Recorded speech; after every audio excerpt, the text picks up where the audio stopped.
kyovula batulina we tutuuka ffe abakristaayo ne tusaba essaala egamba nti let your will be done. That is why we believers come to a point and pray prayer that okwagala kwo kakukolebwe Mukama. When his will gets into play, okwagala kwo kutandika okukola, when God's will gets into play, okwagala kwo kutandika okukola, nobody will have control. Teri ajja fuga. Neither yourself will have control. Naawe nyini tojja kuba mu mitambo. Things will just happen. Ebintu bijja kubaawo. Will happen. Ebintu bijja kubaawo. Byekole, bibeerewo, bibeerewo, bibeerewo, bibeerewo.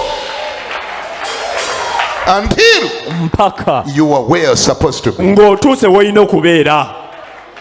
I'm talking about destiny. Njogera ku magenda. There is too much power in this thing called the destiny. Waliwo amaanyi mangi mu kintu kye tuyita amagenda. That it can even drive kings to find themselves in Babylon just because of you. Kisobola n'okuleeta bakabaka ne beesanga e Babuloni ku lulwo. Kabaka ne bamukwata ne bamutwala e Babuloni. They capture the king, take them to Babylon. Olutalo ne lujja mu Isirayiri nga lutwala kabaka. War comes to Israel to take the king. Ne batuuka n'okuwamba abantu abalala. They even capture other people. Ne bawamba ne kojjaawo Mordecai. They even capture your uncle Mordecai. Asobole okutwala. That he may take you there. Osobole okugenda gy'olaga. That you may go into your destiny. Amaanyi agali mu kye bayita destiny. The power in what we call the destiny is too much. Kigaleetera abantu abalala okwesiŋŋaana gye bataali badde basobole okutwalayo. It can cause other people to find themselves where they wouldn't want to be in order to take you there. Now I want you to tell me. Njagala ombuulire. According to you. Okusinziira ku ggwe. According to you. Okusinziira ku ggwe. Do you think olowooza Mordecai, do you think Esther went to Babylon because of Mordecai? Olowooza Esther yagenda Babuloni lwa Mordecai? By the end of the day, who was bigger?